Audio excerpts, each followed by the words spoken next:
Morning మ్యాగజైన్కి స్వాగతం. ప్రముఖ దినపత్రికలు వస్తున్న వార్తలు వెనకాల జరుగుతున్న పరిణామాలు చూద్దాం. ఈనాడు చూస్తే ఎస్ఐండ్కు ఎసరు అన్నటువంటి వార్తని హైలైట్ చేసింది. 6 నెలల్లో 39,398 ఎకరాలకు రిజిస్ట్రేషన్లు. పేదలకు కేటాయించిన ఎస్ఐండ్ భూములు వైకాపా నేతలు సీనియర్ అధికారులు కొట్టేశారు. ఆ భూములకు యాజమాన్య హక్కు కల్పిస్తారని ముందే పసిగట్టిన నేతలు అధికారులు పేదలతో ముందస్తు ఒప్పందాలు చేసుకుని ఆ భూములను కారు చౌకగా కొనేశారు. అంటే ఒక రకంగా ఇక్కడ ఇన్సైడర్ ట్రేడింగ్కి పాల్పడి విలువైన వేల ఎకరాల భూములు సొంతం చేసుకున్నారు. అంతేకాదు నిషిద్ధ జాబితా 22A ఉన్న దాదాపు 9 లక్షల ఎకరాల భూములను కూడా ఆ జాబితా నుంచి తొలగించారు. వ్యవహారంపై మొత్తాన్ని అసాధారణంగా 6 నెలల్లో కానిచ్చేశారు. రిజిస్ట్రేషన్ శాఖ ఐజీ రామకృష్ణ తాజాగా విషయాలను వివరిస్తూ ప్రభుత్వానికి నివేదిక సమర్పించారన్నటువంటి వార్తని హైలైట్ చేశారు. ఇక్కడే ఒక తప్పుని దాచాలంటే ఇంకొక తప్పు జరిగింది అన్నది చెప్పాలి అన్నటువంటి ఈ వార్తలో నాకు కనబడుతున్నటువంటి అంశం. గతంలో అమరావతి ప్రాంతంలో అక్కడ భూములు సేకరిస్తామని ఎవరికి చెప్పాల, అసలు ఆ ప్రాంతం అని కూడా ఎవరికి చెప్పాల. ముందు కొనేశారు కొంతమంది, అసైన్డ్ భూములు కూడా కొనేశారు. ఆ తర్వాత అక్కడ అమరావతి అని చెప్పారు, నెంబర్ 1. రెండవది అక్కడే అసైన్డ్ భూములకు సంబంధించి వాళ్ళకు జీవో ఇచ్చారు. ఆ జీవోలో వాళ్ళ భూములు తీసుకుంటారు తప్పించి వాళ్ళకి పరిహారం ఏమీ ఉండదు అన్నటువంటి విషయం చెప్పారు. దాంతో వాళ్ళు లబోదీబోం అంటుంటే కొంతమంది వెళ్ళి వాళ్ళ దగ్గర 5 లక్షలకి 10 లక్షలకి కొనేసుకున్నారు భూమి. ఆ తర్వాత ఎవరి చేతిలో భూమి ఉంటే వాళ్ళకే రిజిస్ట్రేషన్లో అని అప్పుడు చెప్పినటువంటిది. అది అప్పుడు కుంభకోణం అన్నటువంటి అంశం. దాన్ని ఇప్పుడు ఈ జగన్ వచ్చాక ఎస్ఐన్ అనేటటువంటిది ముడిపెట్టే ప్రయత్నం. జగన్ వచ్చిన తర్వాత ఏడాది క్రితమే ఏదైతే 20 ఏళ్లకి పైబడి ఎవరి చేతిలో భూములు ఉంటాయో వాళ్ళకే రిజిస్ట్రేషన్ అని అధికారికంగా చెప్పాడు. చెప్పిన తర్వాత కొంతమంది అమ్మకానికి సిద్ధపడితే వాళ్ళతో అగ్రిమెంట్ రాయించుకున్నారు. ఆ తర్వాత వాళ్ళ పేరుతో రిజిస్ట్రేషన్ అవడం, ఆ రిజిస్ట్రేషన్ చేసుకున్నటువంటి రైతు భూ యజమాను దగ్గర వైఎస్ఆర్ కాంగ్రెస్ పార్టీ వాళ్ళు కొన్ని కొన్నారు. అంటే టోటల్గా 39,398 ఎకరాలు కొన్నారు. కాబట్టి ఇది ద్రోహం అన్నటువంటిది. మొత్తం ఎన్ని లక్షల ఎకరాలు? 20 లక్షల ఎకరాలు దగ్గరగా. దాంట్లో 39,398 ఎకరాలు కొంటే అది కూడా రైతు ఇష్టపడి అమ్ముతాడు. రిజిస్ట్రేషన్ చేయించుకున్నటువంటి రైతు తను ఎవరికైనా రిజిస్ట్రేషన్ చేస్తాడు. ఇప్పుడు దీన్ని ఎస్ఐండ్ కుంభకోణం కింద చూపించేటటువంటి ప్రయత్నం, అంతకు మించి ఏం లేదు. ఒకే వార్తని ఎలా ట్విస్ట్ చేయొచ్చు అన్నటువంటి కాన్సెప్ట్. అక్కడేమో మీ భూములు తీసుకుంటాం కానీ పరిహారం ఇవ్వనంటే గతిలేక అమ్మారు. ఇక్కడేమో వీళ్ళకి ముందే జీవో తెలుసు, ముందే చట్టం చెప్పారు. ఆ తర్వాత వాళ్ళు ఇష్టపడి అమ్మారు. ఎక్కువకి అమ్మారా తక్కువకి అమ్మారంటే ఎక్కువకే అమ్ముతారు, ఇవాళ రేటు ప్రకారమే అమ్ముకుంటారు. అంతేగాని తక్కువకి అమ్ముకోరు కదా.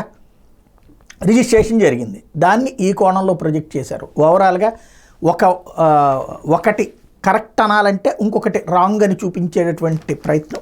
చాలా స్ట్రాటజిక్ న్యూస్ ఇది.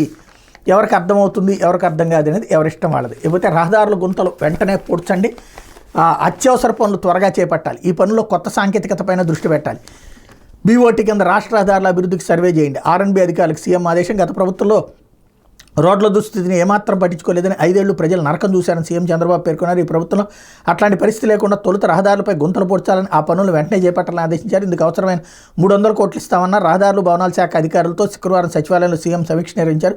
ఈ సమయంలో 4,150 కిలోమీటర్ల మేర రోడ్లపై గుంతలు ఉన్నాయని, వెంటనే మరమ్మతులు చేయాల్సిన 2,936 కిలోమీటర్లు ఉన్నాయని అధికారులు సీఎంకి వివరించారు. దీంతో మొత్తం 7,087 కిలోమీటర్ల మేర పనులకు టెండర్లు పిలిచి వెంటనే పనులు చేపట్టాలని సీఎం చంద్రబాబు ఆదేశించారన్నటువంటి వార్తని హైలైట్ చేశారు. మొన్న ఈ మధ్యన బూడిదతో ట్రై చేశారు, బూడిదతో అది అవ్వట్లేదు. అట్లాగే ఏది ఫ్లై యాష్ అని మొన్ననే వచ్చింది కదా, అయితే దాంతో కొట్టుకుపోతున్నాయి. ఇప్పుడు వాస్తవంగా ఇంతకుముందే చెప్పుకున్నట్టు వర్షంలో ఎవరు కూడా రోడ్డు వేసినా నిలవదు. కాబట్టి ఇప్పుడు కాకపోతే ఆ పని జరుగుతోంది అని చెప్పేటటువంటి ప్రయత్నం. ఎప్పుడు ప్రారంభిస్తే టెండర్లు పిలవడం ఇదంతా అయ్యేటప్పటికి 1 నెల 2 నెలలు అవుతుంది. ఈలోపు వర్షాకాలం పూర్తవుతుంది. వర్షాకాలం పూర్తయ్యాక లైన్లోకి వస్తాయి. ఇది ఇక్కడ రహదారులు గుంతలు పూడ్చడం అయితే ఖాయం. అది రేపు చలికాలం వచ్చిన తర్వాత జరిగేటటువంటి పని. లేకపోతే జగన్పై హత్యాయత్నం కేసు నాటి సిఐడి నిఘా విభాగాల అధిపతులు పివి సునీల్ కుమార్, పిఎస్ఆర్ ఆంజనేయులపై కూడా సిఐడి కస్టడీలో తన చంపేందుకు యత్నించారంటే రఘురామకృష్ణరాజు ఫిర్యాదు. న్యాయ సలహా తీసుకుని కేసు నమోదు చేసిన గుంటూరు పోలీసులు. రాష్ట్ర మాజీ ముఖ్యమంత్రి వైఎస్ జగన్మోహన్ రెడ్డి, ఆయన హయాంలో సిఐడి విభాగాధిపతిగా పనిచేసిన పివి సునీల్ కుమార్, నిఘా విభాగాధిపతిగా వ్యవహరించిన పిఎస్ఆర్ ఆంజనేయులు సహా మరికొందరి మీద హత్యాయత్నం కేసు నమోదైంది. 2021 మే 14 రాజద్రోహం కేసులో తనను అరెస్ట్ చేసిన ఏపీసీఐడి అధికారులు రాత్రంతా కస్టడీలో నిర్బంధించి చంపేందుకు యత్నించారంటూ ఉండి ఎమ్మెల్యే కె రఘురామకృష్ణరాజు ఇటీవల ఇచ్చిన ఫిర్యాదు మేరకు గుంటూరులోని నగరంపాలెం పోలీస్ స్టేషన్లో శుక్రవారం కేసు నమోదు చేశారు. అప్పట్లో సిఐడి అదనపు ఎస్పీగా పనిచేసిన ఆర్ విజయపాల్, గుంటూరు జీజీహెచ్ సూపరింటెండెంట్గా ఉన్న డాక్టర్ ప్రభావత్తో పాటు ఇతరులను ఈ కేసులో నిందితుడిగా చేర్చారు. ఐపీసీలోని 120B నేరపూర్తి కుట్ర, 166 వ్యక్తిని గాయపరిచేందుకు ప్రభుత్వ ప్రయత్నం లాంటి వాటితో హైలైట్ చేశారు. ఓవరాల్గా కేసు నమోదైంది జగన్, సునీల్ కుమార్, ఆంజనేయుల మీద అన్నటువంటి వార్తను హైలైట్ చేశారు. అయితే పంచాయతీల్లో బ్లీచింగ్కి డబ్బులు లేవు, వ్యవస్థను గత ప్రభుత్వం భ్రష్టు పట్టించింది, ఈ శాఖలో అనర్థాలకు ఒక ఐఏఎస్ అధికారి కారణం అంటున్నారు. ఇట్లాంటి వాళ్ళపై కేసులు పెట్టచ్చేమో చూడాలి. ఉప ముఖ్యమంత్రి పవన్ కళ్యాణ్ గత ప్రభుత్వం పంచాయతీరాజ్ వ్యవస్థను నిర్వీర్యం చేసింది, గ్రామ పంచాయతీల్లో బ్లీచింగ్ కూడా డబ్బులు లేవు, రాష్ట్ర ప్రభుత్వ వాటా నిధులు ఇవ్వకుండా అనేక పథకాలను భ్రష్టు పట్టించారు, కేంద్రం ఇచ్చిన నిధులు మళ్లించారు, అన్ని అనర్థాలకు అవకతవకలకు ఒక ఐఏఎస్ అధికారి కారణమని సమీక్షా సమావేశంలో చెప్తున్నా. నాకు తెలిసి ఆయన ఇప్పుడు వెళ్ళిపోయారు, వీళ్ళందరినీ ఎలా బాధ్యులను చేయాలనేది సవాల్గా మారింది, కేసులు పెట్టచ్చేమో తెలియదు అంటూ ముఖ్యమంత్రి పంచాయతీరాజ్ శాఖకు సంబంధించి పవన్ కళ్యాణ్ స్టేట్మెంట్ ఇక్కడ హైలైట్ చేశారు. ఇప్పుడు సాగునీటి ప్రాజెక్టుకి ప్రపంచ బ్యాంకు నిధులు ఇప్పటికే ఆ బృందంతో ముఖ్యమంత్రి భేటీ, తదుపరి కార్యాచరణకు జలవనరుల శాఖ కసరత్తు. ఆంధ్రప్రదేశ్లో సాగునీటి ప్రాజెక్టులను పట్టాలెక్కించాలంటే రాష్ట్ర బడ్జెట్ నుంచి నిధులు ఇవ్వడమే కాకుండా వివిధ ఆర్థిక సంస్థల నుంచి రుణ సమీకరణ చేయాల్సి ఉంది. ఈ నేపథ్యంలో ప్రపంచ బ్యాంకు నుంచి నిధులు సమీకరించేందుకు రాష్ట్ర ప్రభుత్వం ప్రయత్నిస్తోంది. కేంద్ర ప్రభుత్వ పథకాల్లో కొన్నింటికి ప్రపంచ బ్యాంకు ద్వారా నిధులు అందుతున్నాయి. ఆ పథకాల కింద నిధులు సాధిస్తే రాష్ట్ర ప్రభుత్వ వాటా 30% భరిస్తే సరిపోతుంది. మరికొన్ని ప్రాజెక్టులు గ్రాంట్ల రూపంలోనూ తెచ్చుకునే ఆస్కారం ఉంది. అలా కాకుండా రాష్ట్రమే నేరుగా ప్రపంచ బ్యాంకు నుంచి రుణం తీసుకుని కీలక సాగునీటి ప్రాజెక్టులు పూర్తి చేయాలని తలంపుతో ప్రయత్నాలు ప్రారంభించింది. ప్రపంచ బ్యాంకు నుంచి వచ్చిన బృందం తొలుత ముఖ్యమంత్రి చంద్రబాబుతో 2 రోజుల కింద భేటీ అయింది. ఆ తర్వాత జలవనరుల శాఖ ఉన్నతాధికారులు ఆ బృందంతో కలిసి కొంత కసరత్తు చేశారు. ఏ రూపాల్లో ప్రపంచ బ్యాంకు రాష్ట్ర జలవనరుల రంగానికి తోడ్పడే అవకాశం ఉందో ఓ ప్రణాళిక రూపొందించి అందుకు అనుగుణంగా తదుపరి చర్యలు తీసుకోవాలని నిర్ణయించారన్నటువంటి వార్తని హైలైట్ చేస్తే చాలా మంచిది. ఏదైతే ఇరిగేషన్ పనులు తొందరగా పూర్తి అవడానికి ప్రపంచ బ్యాంకు లోన్తో అయితే కనుక. అయితే పాత్రదారులు ఇక్కడ, సూత్రధారులు ఎక్కడ? ద్వారంపూడి అడ్డాలో రేషన్ మాఫియా పట్టుబడిన 51,427 టన్నుల్లో 24,936 టన్నులు పేదల బియ్యమే. కాకినాడ యాంకరేజ్ పోర్టు ద్వారా విదేశాలకు అక్రమంగా ఎగుమతి. రేషన్ మాఫియా కాకినాడ అడ్డాగా ఎలా మారిందో సాక్ష్యాధారాలు బయటపడుతున్నాయి. 15 రోజులుగా కాకినాడ జిల్లాలో నిర్వహిస్తున్న తనిఖీల్లో 51,427 టన్నులు బియ్యం నిల్వలు స్వాధీనం చేసుకుంటే అందులో 24,936 టన్నులు పీడీఎస్ బియ్యం అని అధికారికంగా తేలింది. కాకినాడ తీరంలో ప్రత్యేక బృందాల తనిఖీల్లో హెచ్ గోదాములో 3,286 టన్నులు, అశోక ఇంటర్నేషనల్లో 3,161, ఎస్ఆర్ జ్యోతిలో 1,878, అయ్యప్ప ఎక్స్పోర్ట్స్లో 1,699, లవన్ ఇంటర్నేషనల్లో 776, కాన్కర్ గోదాంలో 411, సాయితేజ షిప్పింగ్ సర్వీస్లో 330, శ్రీనివాస ట్రేడింగ్ అండ్ కోలో 269, విశ్వప్రియ ఎక్స్పోర్ట్స్లో 184, సర్లా ఫుడ్స్లో 115, షార్టెక్స్లో 73 టన్నులు పీడీఎస్ బియ్యాన్ని అధికారులు గుర్తించారు. గోదాములు సీజ్ చేసి 6 కేసులు నమోదు చేశారు. పేదల బియ్యం కాకినాడ యాంకరేజ్ పోర్టు ద్వారా విదేశాలకు ఎగుమతి అవుతున్నట్టు ప్రభుత్వం ప్రాథమికంగా గుర్తించింది. అక్రమ రవాణా ఎగుమతులు అడ్డుకోవడానికి పోర్టుకు వెళ్లే మార్గాల్లో నిఘా పెంచాలని నిర్ణయించారన్నట్టు వార్తని హైలైట్ చేశారు. లేకపోతే ఇకపై ఏటా జూన్ 25న రాజ్యాంగ హత్యా దినం. ఎమర్జెన్సీపై కేంద్రం గెజిట్ నోటిఫికేషన్. పెద్ద నోట్ల రద్దు ప్రకటించిన నవంబర్ 8న జీవనోపాధి హత్యా దినం. కాంగ్రెస్ ఎదురుదాడి. దేశంలో అత్యవసర పరిస్థితిని విధించిన జూన్ 25న ఇకపై ఏటా రాజ్యాంగ హత్యా దినం, సంవిధాన హత్యా దివస్గా జరుపుకోవాలని కేంద్ర ప్రభుత్వం కీలక నిర్ణయం తీసుకుంది. ఈ మేరకు గెజిట్ నోటిఫికేషన్ విడుదల చేస్తూ కేంద్ర హోంమంత్రి అమిత్ షా శుక్రవారం ఎక్స్ ద్వారా వెల్లడించారు. కేంద్ర నిర్ణయాన్ని కపట ప్రచార ఎత్తుగడ కాంగ్రెస్ పార్టీ విమర్శించిన 2016లో మోడీ పెద్ద నోట్ల రద్దును ప్రకటించిన నవంబర్ 8న తేదీన ఇకపై ఏటా జీవనోపాధి హత్యా దినం, ఆజీవిక హత్యా దివస్గా ప్రజలు జరుపుకుంటారు. దీనికి సంబంధించిన గెజిట్ నోటిఫికేషన్ కూడా త్వరలో వెలువడుతుందని ఎదురుదాడికి దిగింది అన్నటువంటి వార్తని హైలైట్ చేశారు. ఖచ్చితంగా నోట్ల రద్దు తర్వాత ఈ దేశం బాగుపడింది. ఇన్ని లక్షల కోట్ల రూపాయల ఆదాయం బయటపడింది, నల్లధనం అన్నటువంటిది బయటపడింది. దాన్ని కూడా చేయండి, చేస్తేనే ప్రజలకు కూడా తెలుసుద్ది మంచి జరిగిందా చెడు జరిగిందా అన్నట్టు. నోట్ల రద్దు వల్ల పోయినోడు ఎవ్వడూ లేడు, దొంగ డబ్బులు దాచుకున్నాడు తప్పించి వాడు కూడా మ్యాక్సిమం సర్దుకున్నాడు. అదే ఎమర్జెన్సీ వచ్చేటప్పటికి ఒక్కడిని బయట తిరగనివ్వకుండా బొక్కలో దోసినటువంటి దారుణమైనటువంటి పరిస్థితి. దానికి కవర్ చేసుకునేటటువంటి ప్రయత్నం. లేకపోతే రంగులు వేయడానికి డబ్బులు ఉన్నాయి కానీ రోడ్లకు లేవా అంటూ అమరావతి రాజధాని గ్రామం మందడంలో నిరుపేదలకు అందించేందుకు తెలుగుదేశం పార్టీ ప్రభుత్వం టిట్కో ఇళ్లు 90% పూర్తి చేస్తే గత 5 ఏళ్లలో కనీసం వాటి కోసం రహదారి నిర్మించలేకపోయి ఎన్నికలు సమీపిస్తున్న గత ఏడాదిగా నిర్మాణాలు పూర్తి చేసి ఉన్న నివాసాలకు కనీస సౌకర్యాలు కల్పించి కూడా పార్టీ రంగులు వేసేశారన్నటువంటి వార్తని హైలైట్ చేశారు. అప్పట్లో ఇవన్నీ గృహప్రవేశాల పేరుతో వాళ్ళు కంప్లీట్ అయిపోయినట్టు కూడా చెప్పారు. ఆ తర్వాత ఏ ఒక్కటి కూడా అవ్వలేదు. ఇప్పుడు అవి పూర్తి చేయాల్సి ఉంది. కాకపోతే జగన్ అదంతా చేయలేదు అన్నట్టు. అసలు అవి ఊరు చివరన అన్నటువంటి కాన్సెప్ట్ ప్రతి చోట కూడా జరుగుతుంది. ఇప్పుడు ఈ ఇళ్ళు ఇచ్చినా జగన్ ఇచ్చినా ఫ్రీ ఇళ్ళు అయినా కూడా ఊరు చివరనే ఉంటుంటాయి. కాకపోతే అక్కడ రోడ్లు వేయడం అన్నటువంటిది ఖచ్చితంగా ప్రభుత్వ బాధ్యత. అది జగన్ చేయలేదు అన్నటువంటి పాయింట్ రైజ్ చేయడంలో తప్పే లేదు. ఇకపోతే సాక్షి సుప్రీంకోర్టు వారించిన వినరా అంటూ కక్ష సాధింపుతో కోర్టు ధిక్కారానికి తెగించిన రాష్ట్ర ప్రభుత్వం ఎమ్మెల్యే రఘురామ ఈమెయిల్తో కేసు నమోదు. ఐపీఎస్లు సునీల్ కుమార్, పిఎస్ఆర్తో పాటు మాజీ సీఎం జగన్పై కేసులు. గతంలో ఇదే అంశంపై కోర్టులను ఆశ్రయించిన రఘురామ ఆయన ఆరోపణలో వాస్తవం లేదని తేల్చి చెప్పిన వైద్య నివేదిక. దాంతో ఆ పిటిషన్ తోసిపుచ్చిన హైకోర్టు, సుప్రీంకోర్టు అత్యున్నత న్యాయస్థానం ఆదేశాలను లెక్క చేయకుండా తాజాగా కేసు నమోదు. చంద్రబాబు సర్కార్ తీర్పై తీవ్ర విస్మయం వ్యక్తం చేస్తున్న న్యాయ నిపుణులు అంటూ ఎవరి సంతోషం కోసం 3 ఏళ్లకు అక్రమ కేసు, దురుద్దేశం రాజకీయతోనే కేసు నమోదు. పోలీసులు ఓ కొత్త సంప్రదాయానికి తెరదీశారు. ఇది ఏమాత్రం సమంజసం కాదు, భవిష్యత్తులో అది వారికే ఇబ్బందిగా మారుతుంది. మాజీ ఏఏజీ పొన్నవోలు సుధాకర్ రెడ్డి తప్పుడు కేసుపై పోలీసుల బాధ్యత వహించాలి. వ్యక్తిగత ద్వేషంతో రఘురామ ఆరోపణలు, నాటి వాంగ్మూలానికి నేటి ఫిర్యాదుకి పొంతనుందా అంటూ పొన్నవోలు పెట్టినటువంటి ప్రెస్ మీట్ని హైలైట్ చేశారు. పోతే ఉన్మాదానికి పరాకాష్ట అంటూ రాష్ట్రంలో ఎన్నికల ఫలితాలు వెలువడినప్పటి నుంచి టీడీపీ రాజకీయాలకు హద్దే లేకుండా పోయింది. ఆ పార్టీ శ్రేణులు ఉన్మాదం పరాకాష్ఠకి చేరింది. పార్టీ అధికారులకు వస్తే ఏం చేసినా అడ్డుకునేవారు ఉంటారని సరికొత్త విష సంస్కృతికి బీజం పడింది. పర్యవసానంగా ఇష్టానుసారం వందల సంఖ్యలో దాడులు, విధ్వంసాలు, అత్యాయత్నాలు, వ్యాపారాలు, ఉచిత వాటాలు, ఊరూరా రావణ కాష్టం రగులుతుంది. ప్రభుత్వం మనదే చంపేసే అని ఆచరణలో చేసి చూపిస్తున్నారంటే ఏమనాలి? పట్టణ నడిబొడ్డును జీబుతో మోటార్ బైక్ని ఢీకొట్టి కిడ్నాప్ చేయడాన్ని ఎలా చూడాలి? అందరితో ఆకుండా ఎమ్మెల్యే సమక్షంలోనే చంపడానికి ఉపక్రమించడం దేనికి సంకేతం? కాపాడాల్సిన పోలీసులు అమ్మ చితకబాదండి, కానీ అతన్ని చంపొద్దు ప్లీజ్ అంటూ ఉన్నతాధికారులు ఓ ఎమ్మెల్యేని అడుక్కోవడం కాకి యూనిఫామ్కి అవమానం. పంటను అమ్ముకునేందుకు వీల్లేదన్న హుకుంలపైన బీహారే విస్తుపోతుంది. ఊళ్ళో వదలకపోతే దాడులు, అడవుల్లో తలదాచుకోవాల్సిన దుస్థితి. మహిళలు, వృద్ధులు, చిన్నారులు అనే తేడానే లేదు. కిడ్నాప్లు, అత్యాచారాలు, హత్యలు, తప్పుడు కేసులు. చంద్రబాబు, పవన్ కళ్యాణ్, లోకేష్ల తీరే ఇందుకు కారణం. ఒక్క మాటలో చెప్పాలంటే రాష్ట్రంలో తాలిబాన్ల పాలనను మరిపిస్తున్నారన్నటువంటి వార్తని హైలైట్ చేశారు. లేకపోతే రేప్ చేసి చంపేసి కాలువలో పడేశారు. మలుపులు తిరుగుతున్న బాలి కిడ్నాప్ వ్యవహారం. 6 రోజులుగా నిద్రలేని మచ్చుమరి గ్రామం. ఈ దారుణాన్ని ఒడిగట్టింది తామినాను 3 మైనర్ బాలురు. ఆపై మాట మార్పు. మరేపు జీబుతో ఢీకొట్టి కిడ్నాప్. ఆపై ఎమ్మెల్యే ఇంట్లోకి ఎత్తుకెళ్లి విచక్షణారహితంగా దాడి. ఆళ్లగడ్డలో టీడీపీ కార్యకర్తల బరితెగింపు. వైఎస్ఆర్సీపీ కార్యకర్తపై హత్యాయత్నం. మరో ప్రభుత్వం మనదే చంపేసి ట్రాక్టర్తో తొక్కించి దళిత మహిళ దారుణ హత్య. ఆదోని నియోజకవర్గంలో టీడీపీ నేతల దాష్టికం అన్నటువంటి వార్తని హైలైట్ చేశారు. లేకపోతే అసత్యాలు చెబుతున్న షర్మిల, ఇదిగో వాస్తవాలు. అమ్మకు వందనం పథకంపై బాబు యూటర్. సర్వత్రా విమర్శలతో సంకట స్థితిలో టీడీపీ ప్రభుత్వం. సరిగ్గా ఈ సమయంలో నేనున్నానంటూ రంగంలోకి దిగిన షర్మిల టీడీపీ వైఫల్యాలను కప్పిచ్చేందుకు వైఎస్ఆర్సీపీపై ఆరోపణలు. అమ్మఒడి పథకంపై దుష్ప్రచారంతో కూటమిని కాపాడే ప్రయత్నం అన్నటువంటి వార్తని హైలైట్ చేశారు. లేకపోతే ఈ ఉచితం చాలా కాస్ట్లీ అంటూ ఇసుక ఫ్రీనే కానీ ప్రతి రేణువుకు రేటు ఉంది. టన్నుల లెక్కన బోర్డులు పెట్టి మరి ముక్కుపిండి వసూలు. స్టాక్ పాయింట్ నుంచి రవాణా ఛార్జీలు, పన్నులు అదనం అన్నటువంటి వార్తని హైలైట్ చేశారు. అయితే సీజే ఠాకూర్ని కలిసినటువంటి సీఎం చంద్రబాబు, రాష్ట్ర హైకోర్టు ప్రధాన న్యాయమూర్తి ధీరజ్ సింగ్ ఠాకూర్ని సీఎం చంద్రబాబు శుక్రవారం కలిశారు. సీఎంగా బాధ్యతలు చేపట్టిన తర్వాత బాబు తొలిసారి సీజే ఇంటికి వెళ్లారు. శాశ్వత హైకోర్టు నిర్మాణం, కోర్టులో మౌలిక సదుపాయాల కల్పన, న్యాయాధికారుల పోస్టుల భర్తీపై వీరు చర్చించినట్టు తెలిసింది.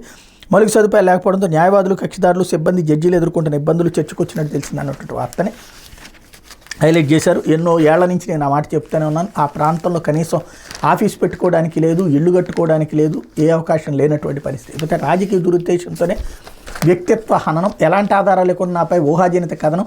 నా భర్త ఏపీ కేడర్ అధికారి, దీంతో నిబంధనల ప్రకారం హైదరాబాద్ నుండి ఏపీకి వచ్చా. ఈనాడు రాత్రులపై ఆప్కాస్ట్ సభ్య కార్యదర్శి వైయాపరణ ఆగ్రహం. మహిళా అధికారిని కూడా చూడకుండా రాజకీయ దురుద్దేశంతో ఈనాడు పత్రిక తన వ్యక్తిత్వ హననానికి పాల్పడుతుందని AP council of science and technology APCOST సభ్య కార్యదర్శి డాక్టర్ వై అపర్ణ మండిపడ్డారు. ఈ మేరకు శుక్రవారం మీడియాకు ప్రకటన విడుదల చేశారు. పాత్రికేయ విలువలకు పాతరేస్తూ ఎలాంటి ఆధారం లేకుండా ఊహాజనిత కథనాలతో ఈనాడు ప్రజలను తప్పుదో పట్టిస్తోందన్నారు. కేవలం దుగ్ధతోనూ రాజకీయ కారణాలతోనూ వార్త రాసినట్టు కనిపిస్తోందని ధ్వజమెత్తారు. ఈ మేరకు ఈనాడు కథనాన్ని అపర్ణ తీవ్రంగా ఖండించారు. తన ఖండాన్ని ఈనాడు ప్రచురించిన కథనం స్థానంలో వేయాలన్నారు, లేకపోతే చట్టపరమైన చర్యలు తీసుకుంటారని హెచ్చరించారన్నట్టు వార్తని హైలైట్ చేశారు. లేకపోతే ఆంధ్రజ్యోతి వచ్చేటప్పటికి గ్యారంటీగా గోల్మాల్ అంటూ చెల్లని షూరిటీలతో డిస్కమ్ నుంచి భారీగా అడ్వాన్సులు. జగన్ హయాంలో అస్మదీయ కంపెనీల నిర్వాహకం. ఆ కంపెనీలకు 1000 కోట్ల స్మార్ట్ మీటర్ల కాంట్రాక్ట్. విదేశాల్లో బ్యాంక్ గ్యారంటీతో భారీగా అడ్వాన్సులు. ఆ గ్యారంటీలకు అభ్యంతరం చెప్పండి డిస్కమ్లు. దేశీ బ్యాంక్ గ్యారంటీలు తీసుకోవాలన్న రూల్ బ్రేక్. సంతోష్ రావు, పద్మా జనార్దన్ రెడ్డి తీర్పు వివాదాస్పదం. దందాలో వైసీపీ అధికారులు వ్యవహరించారన్న విమర్శలు. విజిలెన్స్ దర్యాప్తు జరపాలని సర్వత్రా డిమాండ్ అన్నటువంటిది. ఇది ఖచ్చితంగా ఒక పెద్ద కుంభకోణం అవుతుంది. దీని మీద దర్యాప్తు జరపాల్సిన అవసరం కూడా ఉంది. అయితే పెండింగ్పై దోబూచులాట. చెల్లించాల్సినటువంటి బిల్లులు 28,000 కోట్లనట. ఇందులో ఇరిగేషన్ బిల్లులు 18,000 కోట్లు, మిగతా అన్ని శాఖల బిల్లులు 10,000 కోట్లే. మరి ఎనర్జీలోని 36,000 కోట్ల మాట ఏంటి? సిఆర్డీఏలోని 8,000 కోట్లను లెక్కించరా? ఉద్యోగుల పెండింగ్ బిల్లు 25,000 కోట్లు. మార్చి 31 ల్యాబ్స్ చేసిన బిల్లు 50,000 కోట్లు ఏమైనట్టు. పైన లెక్కిస్తే 1,00,000 కోట్లు దాటుతున్నాయి. అయినా సహకరించిన పలు శాఖలు. దీంతో ఆర్థికంపై శ్వేతపత్రం జాప్యం అన్నటువంటి వార్తని హైలైట్ చేశారు. లేకపోతే గోతుల రోడ్లకు మోక్షం అన్నటువంటి వార్తను. మరోవైపు టైటిల్ చట్టం నీతి తప్పెన్, కేంద్ర సంస్థ చెప్పిన అంశాలకు భిన్నం, భూ సర్వే ఫైనల్ రికార్డులో భారీగా తప్పులు, వైసీపీ కార్యాలకు 300 కోట్ల భూములు, పేదల స్థలాలపై వైసీపీ నేతల దోపిడీ, ఆ పార్టీ నాయకుల చేతులు అస్సైన్ భూములు, తిరుపతిలో విలువైన భూములు పరాధీనం, పొంగనూరులో 982 ఎకరాలకు తప్పుడు పట్ట, చంద్రబాబుకు రెవెన్యూ శాఖ ప్రజెంటేషన్ అంటూ ఏదైతే 2 పత్రికలు కూడా ఒకటే వార్తని రాసుకొచ్చినాయి. అంటే మీరు రేపో మాపో ఈ జియోని ఆపేస్తారం, ఏదైతే 20 లక్షల మందికి ఇచ్చినటువంటి ఫ్రీ చేస్తూ ఇచ్చినటువంటి ఉత్తర్వుల్ని ఆపేసేసి వాళ్ళకి రిజిస్ట్రేషన్ చెయ్యొద్దని ఏమన్నా ఆదేశిస్తారేమో, మళ్ళీ పాత ఎస్ఐండ్ భూముల్లాగానే ఉండాలని ఏమన్నా ఆదేశిస్తారు. ఎందుకంటే అది లక్షల కోట్ల రూపాయల ఆస్తి పేదవాడి చేతిలోకి వెళ్ళింది, ప్రజల చేతుల్లోకి వెళ్ళింది. ఏళ్ల తరబడి దశాబ్దాలుగా అనుభవిస్తున్నటువంటి భూమి వాస్తవంగా రిజిస్ట్రేషన్ ఉంటే ₹1,00,00,000 ఉంటుంది అనుకుంటే, రిజిస్ట్రేషన్ లేకపోతే 10-15 లక్షల రూపాయలు, మ్యాక్సిమం 30 లక్షలకు మించి ఉండదు సహజంగా ఒక ఉజ్జాయింపుగా చెప్తున్నటువంటి. కాబట్టి అట్లా రిజిస్ట్రేషన్ ఇప్పుడు జరుగుతున్నాయి కాబట్టి ఎక్కువ రేటుకి కొంత వైఎస్ఆర్ కాంగ్రెస్ పార్టీ వాళ్ళు కొనుక్కున్నారు. ఇప్పుడు అది ఆపేపిస్తే అప్పుడు తక్కువ రేటుకి సచ్చినట్టు అమ్ముకోవాల్సిన పరిస్థితి వస్తుంది. ప్రభుత్వం చేతిలో ఉంటుంది ఆ కథ అన్నటువంటిది. అట్లాంటి ప్రయత్నం ఏమైనా చేస్తారో చూడాలి. లేకపోతే 12 గంటల్లోపు చెత్త సేకరిస్తే చెత్త సంపదే, గ్రామాల స్వయం సమృద్ధికి దోహదకారి, ఏడాదికి 2,643 కోట్ల ఆదాయానికి ఛాన్స్, పిఠాపురంలో SLRM పైలట్ ప్రాజెక్ట్, ఘన ధృవ వనరుల నిర్వహణపై అవగాహన, రాష్ట్రంలో ప్రతి అవినీతి వెనక ఐఏఎస్ అధికారి ఉప ముఖ్యమంత్రి పవన్ కళ్యాణ్ అన్నట్టు స్టేట్మెంట్ హైలైట్ చేశారు. ఇది చెత్త నుండి సంపద అన్నటువంటి ఫార్ములా చాలా ఏళ్ల నుండి నడుస్తుంది, కాకపోతే ప్రాక్టికల్గా అది అమలు కావట్లేదు. ఎందుకంటే ప్రజల ఆలోచన తీరుకు సంబంధించినటువంటి వ్యవహారం, అందువలన వచ్చేటటువంటి సమస్య, దానికి తోడు సిబ్బంది వ్యవహారాలు కూడా. కాకపోతే ఇప్పుడు ఎక్కడో ఎందుకు ఇళ్ల మధ్యలో కనుక ఇట్లాంటి చెత్తని మార్చేటటువంటి సిస్టమ్ పెడతానంటే ఎవరు ఒప్పుకోరు, ఊరి చివరన చుట్టుపక్కల పొలాల్లో ఒప్పుకోరు. అది ప్రాక్టికల్గా చాలా పెద్ద సమస్యగా మారిపోయినటువంటిది. దానికి కనుక పవన్ కళ్యాణ్ గారు పరిష్కారం చూపెడితే అద్భుతంగా ఉంటుంది. అయితే వివాదంలో ఐపీఎస్ సునీల్ అంటూ సుప్రీంకోర్టు నిర్ణయం, వర్గీకరణ, రఘురామరాజు కేసులో ఎఫ్ఐఆర్పై అసత్యాలు, సీనియర్ ఐపీఎస్ అధికారి పివి సునీల్ కుమార్ వివాదంలో చిక్కుకున్నారు. జగన్ పాలనలో వైసీపీ చట్టాన్ని అమలు చేసిన ఆయన భారతీయ న్యాయ సంహిత కింద నమోదైన ఎఫ్ఐఆర్ విషయంలో చేసిన వ్యాఖ్యలు దుమారం రేపుతున్నాయి. ఏకంగా సుప్రీంకోర్టు నిర్ణయాన్ని వక్రీకరించారని విమర్శలు వెలువెత్తున్నాయి. సోషల్ మీడియా వేదికగా న్యాయస్థానాల నిర్ణయాలపై డీజీ ర్యాంక్ అధికారి చేసిన వ్యాఖ్యలు all India civil service rules నిబంధనలకు విరుద్ధంగా ఉన్నాయని న్యాయ నిపుణులు అంటున్నారు. తనపై వచ్చిన ఆరోపణలకు వివరణ ఇచ్చే ప్రయత్నం చేసిన సీనియర్ ఐపీఎస్ అధికారి ఏబీ వెంకటేశ్వరపై జగన్ ప్రభుత్వం చర్య తీసుకోవడానికి ఇక్కడ ప్రస్తావిస్తున్నారు. తనపై కేసు పెట్టడంపై సునీల్ కుమార్ ఎక్స్ వేదికగా స్పందించారు. సుప్రీంకోర్టులో 3 ఏళ్లు నడిచి సాక్షాత్తు సుప్రీంకోర్టు తిరస్కరించిన కేసులో కొత్తగా ఎఫ్ఐఆర్ చేయడాన్ని ఏమనాలో మీ విజ్ఞతకే వదిలేస్తున్నానని పోస్టు పెట్టారు. ఈ వ్యాఖ్య ఇప్పుడు తీవ్ర దుమారం రేపుతోంది. రఘురామరాజు కుమారుడు వేసిన పిటిషన్ను సుప్రీంకోర్టు తిరస్కరించలేదు.